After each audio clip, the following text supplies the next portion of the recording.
इंदौर के MY hospital में चूहों ने जिन दो नवजातों के अंग कुतरे थे उनकी मौत हो चुकी है। इससे अस्पताल में हड़कंप मचा हुआ है। एक बच्चे की मौत मंगलवार को हुई थी, जबकि दूसरे नवजात ने बुधवार को दम तोड़ा।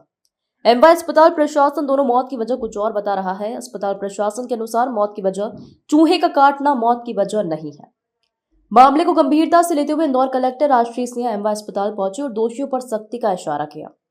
इस मामले में चिकित्सा शिक्षा विभाग ने डीन को नोटिस दिया है। मामला सामने आने पर दो नर्सिंग कर्मचारियों को डीन ने निलंबित कर दिया था। इससे नर्सिंग स्टाफ में नाराजगी है। उनका कहना है कि अस्पताल में ठीक से सफाई न होने से चूहे अस्पताल में घूमते हैं।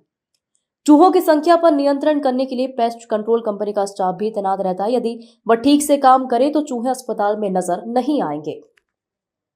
आपने यहाँ पे घूमे हैं और इंस्पेक्शन किया है विधायक जी और आप दोनों ने, तो क्या देखा आपने और क्या क्या रिव्यू? देखिए, जो घटना हुई थी विगत दिवस और उसका एक वीडियो भी आया था, जो बच्चों को चूहे द्वारा काटे जाने का, निश्चित रूप से बहुत ही ऐसी दुर्भाग्यपूर्ण घटना थी। और उस संबंध में जो एडमिनिस्ट्रेशन है हॉस्पिटल का और इसके अलावा जो विभाग है उनके द्वारा कल कार्रवाई भी की गई है। उनमें 2 लोगों को सस्पेंड किया गया है, कुछ लोगों को शोकॉज नोटिस भी दिया गया है। स्टेट से अन्य जो जिम्मेदार यहाँ के उच्च स्तर के एडमिनिस्ट्रेटर हैं उनको भी नोटिस प्रदान किया गया है। निश्चित रूप से ऐसी चीज़ नहीं होनी चाहिए थी और जो भी इसमें एजेंसी है या जो भी इसके लिए जिम्मेदार लोग हैं, अगर अन्य कोई भी जांच में पाए जाते हैं तो बहुत कड़ी कार्रवाई इस पर की जाएगी।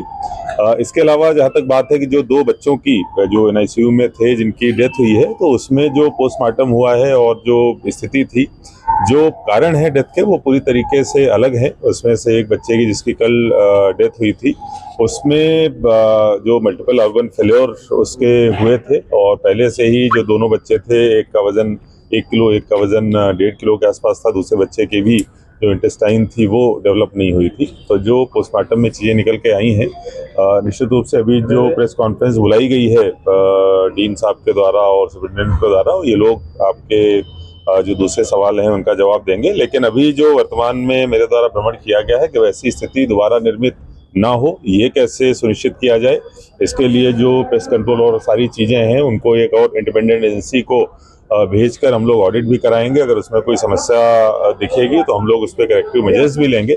जो विभाग के द्वारा, चिकित्सा विभाग के द्वारा कार्रवाइयाँ हुई हैं और जो जांच कमेटी बनाई गई है, उसके आधार पर जो भी फाइंडिंग्स आएंगी उसके आधार पर उनके द्वारा कार्रवाई की जाएगी।